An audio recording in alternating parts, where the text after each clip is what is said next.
And I'm sorry, I got to backtrack to one thing that you said a little bit earlier. Uh, did you win the Coke series without without a crew chief and a spotter? Yeah, so Your newest eNASCAR Coca-Cola Series champion is Parker White, and at only 18 years old, he's only been on iRacing since 2020. In just 4 short years, though, he has followed through on his reputation of being a sim racing prodigy by making it to the top of both eNASCAR Coca-Cola Series and the Porsche Esports Super Cup on the road side. He's also earned the reputation of being one of the hardest working and cleanest drivers on the grid week in and week out. But in order to claim his championship, he had to pull off one of the clutchest moves of all time in sim racing.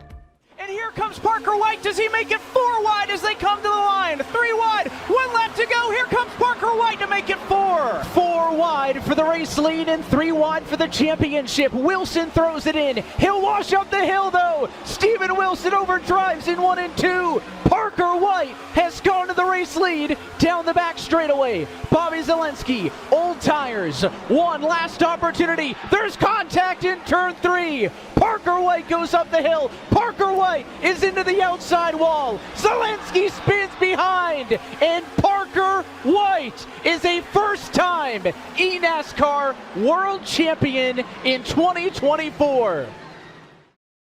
All right, we are here with your eNASCAR Coca-Cola Series iRacing champion, Parker White, after one of the most legendary championship races I've seen in sim racing. How's your week been? it's been very good. I mean, winning a Coke Series championship in RK definitely isn't a bad week. And this was your first shot at the championship and you were on the stage for the first time. What was the feeling of racing on a stage like that? Have you done that before? And what were the kind of challenges for that for you? The only other experience I've had racing in an environment like that would probably be 2023 Media Day, where we had to race Rod Car from the Carolina Esports Hub. Even that I wouldn't really say was that much of a challenge because I'm there with a bunch of friends. I know everyone there. How it went on Tuesday was I was kind of expecting to be a lot more nervous than I was, but I really wasn't nervous that much at all. Usually I'll get a little bit nervous before the Coke races, even just here at home. But I was much less nervous there actually. Awesome. So we'll go into the race, and I wanted to do some analyzing, seeing some from your perspective of the replay stuff maybe the broadcast didn't catch. And so you qualified third, which was a really good effort for this. And how did you feel about qualifying third, but still behind Steven Wilson, who was another one of your competitors? I knew it was pretty solid, but I didn't think it would necessarily be top 3. I did hit the apron just a little bit in 3 and 4, but the way that this race worked is you didn't necessarily want to be the leader because it would be much easier to destroy the tires in the lead. So I was very happy with qualifying third. Either if I was going to be able to slot behind Vicente off the start or behind Steven. You got Steven here, Vicente here, so I'm in a very good spot right off the start. So it's lap 1. I'm not trying to force the issue at all. Kind of wait on the throttle a bit, just let Steven get clear, and then here at a slot in line. And this is kind of just where we stayed for, I think it was lap 32 or something, we got our first caution. So towards the end of that run, where before the caution came out around lap 30 or something, hypothetically, at what point during that run around lap 30 were you going to start moving around the track and start trying to see if you can make passes?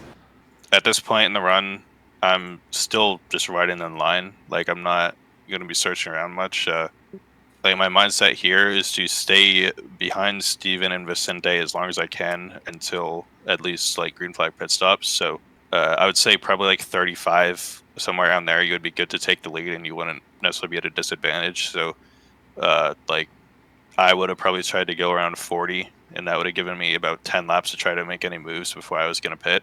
So we get to that first caution, and is there any strategy in your mind at that point, I need to do something aggressive or anything, or is it just business as usual? We're going to pit for 4 tires. Yeah, so here we had gone 30 laps, and I knew for sure that 2 tires was definitely not going to be the call. And nobody took 2 here. Into pit road here, everyone takes 4. Then Vicente actually missed his box. I think he missed it once, and then backed up once, and I had to back up again. It's funny because that looks like it's in his box in the game. That's kind of annoying. Yeah, so we take 4 tires here, and I wasn't expecting to pass Vicente here. So my initial thought here is Steven is in the lead, and obviously you don't necessarily want to be in the lead. So I'm like, okay, I'll be in a great spot here as long as I can just get a good restart and jump in front of Falkenham here. So fast forward to the restart. I'd say I got decent start. Obviously, Steven got a really good jump, but I was able to clear Dan here down the back. With the help of your teammate. Yeah, with the help of Don. So right here, I'm basically thinking I'm clear. I've got 2 teammates behind me. And then I'm like, okay, great. I'll just chill here. And I think he was mainly just probably trying to get away from me to because if you're close to someone's rear bumper in this car, it's going to be very, very hard for the car in front to maintain drive off or just like good handling in general. You can be very loose off, tight center. It's basically just like dirty air just from behind, which I don't think that's a thing in real life, but it is in here. Right. So that's just one thing that we have to keep in mind as well. And then not too much happens here until the next caution. I think that's when the strategy begins, right? Yeah, so I think we get another caution about, like 10 laps. So I was kind of unsure of if we should pit here or not. Here is basically, do you take 2 or do you take 4? And with the chance of us still going green the rest of the way, I decided to go for 4, which I think was a good call. I think Steven also goes for 4 tires as well. So we did 4 tires there. It's a bit messy here exiting the pits. You got Don, he's on 4, so he just overtook me in the pits. Breyer, he's on 2. Keegan's on 2, and Bobby, the other guy on championship 4, he is on 2 as well because he didn't qualify very well. And so, what is the mindset like when you have all these split strategies? You know you're on the best tires out of anyone in front of you. Do you have to be in that go mentality, or is there a little bit of caution that you have to take with the approach? So the good thing here is I'm starting on the top. I'm going to have all the racetrack to use, basically go wherever I want. So here I knew that ever since I saw it starting, I think starting 14th here. So I'm like, I might as well just put it on the fence. I got guys on 2 in front of me. I'll have the advantage. So that was my mindset, was kind of just like go and get as many spots as I can while I have that advantage. So here I go to the top, and it works pretty good. I get to the outside, I guess, and I think we get a caution pretty quick here. So here I'm trying to go as quick as I can without burning the tires too much, because if I burn the tires off here, it's going to be over for the rest of the run. So here I see Steven is basically almost clear of everyone that stayed out. So I'm trying to keep the pace up, just trying to roll around everyone. I think I get around Bowden there. I get a little bit of aero push from Zach, that helped. And here I'm just trying to follow Don through. And eventually we get up here, get around Dylan here. And Don, I think, is going to go 3 wide here in the backstretch and take the lead. Yep, right here, so he's going to go 3. So here I'm right behind Steven. Vicente, he's still on old tires. So I'm just going to follow Steven through and get around Vicente. And now this is exactly how the race played out last year. You had Don in lead, Steven second, me in third. So again, we're in a spot where I'm just going to chill here behind Steven. And we get another caution pretty soon after this. Was your mentality for the race just, I want to be always attacking because you think you have one of the best cars there? Yeah, for sure. Like, we're already in a good spot, so I don't really want to take 2 tires and have Steven take 4 and then have him get up here real quick and pass me right back, and then I would be at a severe disadvantage, most likely gonna not have a chance. So that really was my mentality, just try to take 4, just try to stay on offense rather than defense. So yeah, here's the caution. So you'll see here going down pit road, I guess something happened there at the Hall of Fame. We all blinked out for a second. That would have been chaos if the championship 4 fell out of the race. Yep, right here, everyone's gone. Oh my gosh. Now they're back.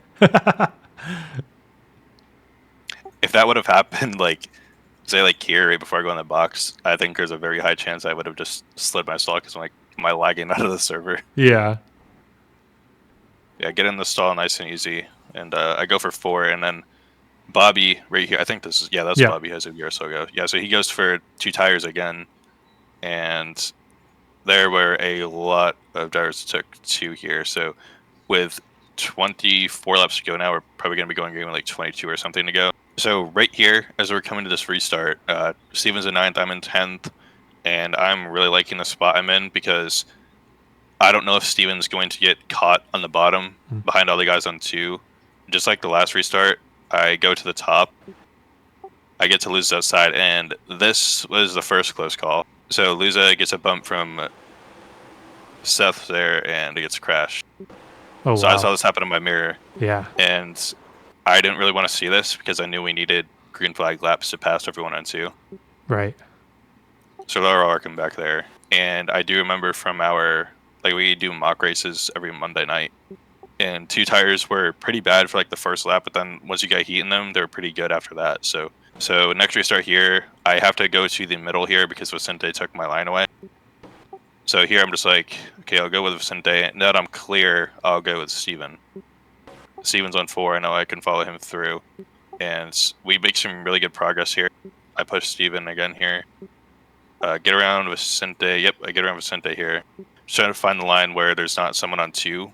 So Steven, he's passing Casey, who's on 2. And I get clear of fucking him. Then I just have Wyatt here. And I'm 3 wide with Casey and Wyatt. So no thoughts of the 4 wide move at that point? No. At this point, I'm still trying to push Steven through. And right now, Steven and I are racing Bobby. Steven's my teammate at NFR. So really up until that green went checkered, I'm just trying to help Steven get past Bobby.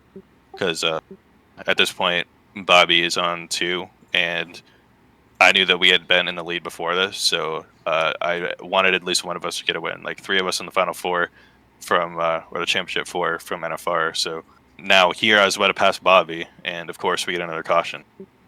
So this is where the restarts get very political. yeah, definitely. So you got Tucker here and Bobby. So starting from here, Steven sent me a message. He's like, we got to really be on it here because they're gonna count each other down because Tucker and Bobby, they're teammates at Altanda. So it's just like Steven and I at NFR. So it's basically Steven and I, even Wyatt and Dan back here versus just these 2. But they're gonna have the advantage because Tucker's gonna give him the count. So restart with 4 to go. This is really when things start to get intense. Really trying to. That was the close call right there. Yes. So I didn't I don't have a spotter or crew chief. I just hang out in Don's VC with his spotter and crew chief, but I just meet them for the race. So I never got a 3 wide call here. But with the way Vicente was driving here, I was like, we're probably 3 wide. So I gave just barely enough room here. So I definitely didn't want to crash myself. And this was where I thought my race was going to be over right here. Graham gets into Vicente here and starts to turn Vicente down the track. So Vicente corrects back up, and I see that coming, so I turn hard right. Wow. And I think just if you're watching this from Dan's POV or something, it looks like I just got hit up the track. But yeah, I definitely gave the wheel a pretty good flick to the right here because. So did he actually make contact with you there? I don't think he actually did. I think there might have been a little bit of contact, but yeah, so it was mostly just an evacuation maneuver. And at this point, I see everyone starting to go by. I'm like, okay, well, that's great. I'm now 4th out of everyone in the championship. So right here, when I see Graham pass me, this is when I start to get a bit mad. I'm like, I ran a really good race up to this point. I'd really hate the season to come down to this point where I lose the race in that way. So Graham runs the top here. I go to the bottom, and Graham actually had some nose damage. Yeah. So luckily, I was able to slide up in front of Graham here, and he just pushed me. He said after the race he was just going to push me here because he had this nose damage and he knew his car was a bit hurt. And we get another caution. And I'm sorry, I got to backtrack to one thing that you said a little bit earlier. Did you win the Coke series without a crew chief and a spotter? Yeah. So all the way throughout Road to Pro and Contender, I never had a crew chief or spotter. So just going into Coke season, I didn't want to change that. So I did last season as well. And just having Don in my VC is good enough for me. Like I have someone to talk to about strategy and everything. Like I've always been used to the in-game spotter. Like I don't really see a point in changing that. Like for a race like this. That's awesome. The final restart. Yeah, what's the game plan here? Are you drawing up like scenarios, or are you just like, I'm just gonna go and see what opens up for me? Well, I went from that last short green run there, being like pretty disappointed. Like I'm fourth out of everyone. I was able to get back by Graham, but once we got lined up here, I'm like, I'm actually in a very, very good spot because the scenario is very much like last time. You got Tucker, Bobby, all Tando teammates. You got Steven and Wyatt, NFR, me on NFR, Graham on NFR. So I knew that they were going to count again. Steven would most likely be at a pretty big disadvantage going into turn one. So that's exactly what happens here. And everyone starts to move down the track. And I'm like, I don't want to move just yet, but Wyatt's trying to follow Steven down. I make contact with Wyatt. So I got to go lower. And Bobby just gives Steven the good old classic Coke arc right here. So right here, I'm like, if I could clear Wyatt, I'm going to be in a very good spot. I'm surprised that Steven wasn't able to drive around Bobby at that point with the tire disadvantage. Yeah, like I think like 2 tires, you're definitely not like just like a complete sitting duck. Like obviously, it's much better than being on no tires. But and into 3 here, I see Bobby get underneath Tucker, and then Steven has to drive off of 4. And like I said earlier, I was committed to Steven before, but obviously we're coming to the white flag. I'm not going to be committed to Steven. So a question I have for you for this right here is you exit the corner pushing Bobby a little bit. Was that just how the car exited the corner, or were you trying to lull Steven into thinking that you weren't going to make the 4 wide move? Yeah, kind of a mixture of both. Like I want to keep them side by side as much as I can. And like that's why you see me pretty aggressively turn down the track, because I don't want Steven to know I'm making that 4 wide move. Like you can even see Steven move down just a little bit, but he realizes it's too late to make a move. So I make that move here, and entering turn 1, I wasn't too optimistic about this move working because you got Steven right here on the outside who's on 4 tires, and I knew we'd most likely be able to clear Bobby, and Tucker up here on the top lane, he's also going to be a factor. So I was just going to try to run as good of a corner as I can here on the bottom. And here I see Steven sends it in extremely hard. And like I say, from this moment until I see Steven hit the wall, I'm like, did he overdrive too much? Because if so, I'm going to be in the perfect spot. Yeah. So I see Steven overdrive. This line had actually been working in our pack sessions before this when we were testing. So it wasn't really a mistake on his execution. It was just an idea that he thought was going to work in the moment that didn't necessarily work out for him. Yeah, like if this was me in the moment, well, I say in the moment, but I mean, you're racing for a championship, $100,000. It's a much easier to look at this and say like, oh, I would have done this. But yeah. I probably would have done something similar because Steven knows he has to clear Bobby as well. Yeah, and then if I'm Steven at this point, this is the point where I start to really get worried because I just I'd thrown a slider. You got Tucker here, who's Bobby's teammate. So Tucker's obviously going to try to work against both of us to try to get Bobby the win.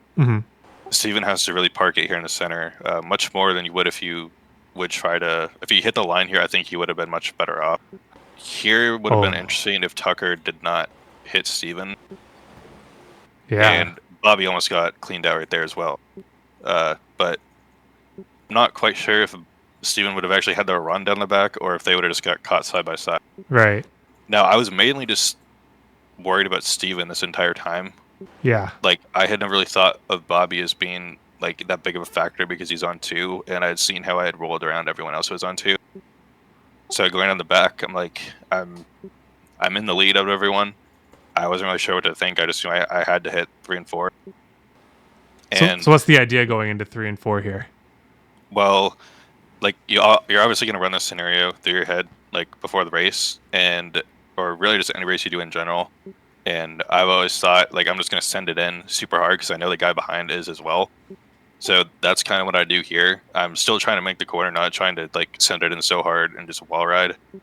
But in the moment, I didn't think Bobby was this close because I had just seen what Steven did, and I didn't really see Bobby in my mirror. Like, I guess I was just too focused on Steven. Mm-hmm.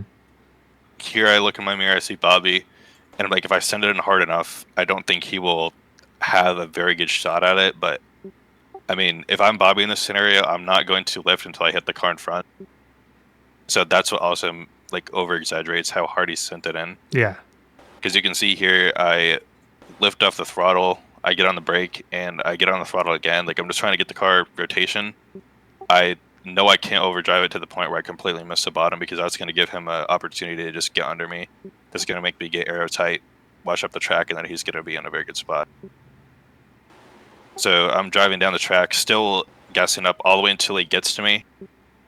And as soon as he makes contact, this is the point where it changes from trying to keep throttle into the car and braking at the same time, and you change to just trying to brake as much as you can. So I try to brake again here, and it's just about, you'll see when I get on the throttle here, at this point I realize there's absolutely nothing I can do to stop myself from hitting the wall, or like if I stay on the brakes this entire time, I'm going to both hit the wall and lose momentum. So I'm like, I might as well just get in the throttle and hit the wall, try to almost use it to my advantage, and I think I lose a bit of speed. How confident were you that you could throttle it up into the wall and maintain most of your momentum? Like, I had hit the wall before in testing, but that was just like from behind the top lane, and I had known from that you could hit the wall and not lose too much time. So I would say Bobby at this point, he's still going to be on the brakes trying to get his car slowed down, because he had just sent me, he's going to try to get under me and give me aero tight, try to side draft me to the line. So Bobby's still on the brakes at this point, and right here when I commit to the top lane and like I can't avoid the wall, so I hit the wall. So at this point, I see Bobby is even with me, and this happens, and I see Bobby get turned down the track, and like I would say at this point is when I knew that I had it won, because obviously Bobby isn't going to be able to win from this point, and I never knew just how close Bobby was right here to hitting me. Yeah. Oh my gosh. It was like a matter of inches here. Like netcode wipes you out there plenty of times. Yeah, that is way too close for comfort. But what we saw what your feelings were right as you got off this corner, but just tell me about that moment. Yeah, so like you look back at the other like 2022, 2023, like you had Casey and Steven, they had that entire last green flag stint, like 50 laps or so, to like process that they're in the lead and like that they have a chance. But like realistically, I didn't know that I would like come out as a leader like until this point.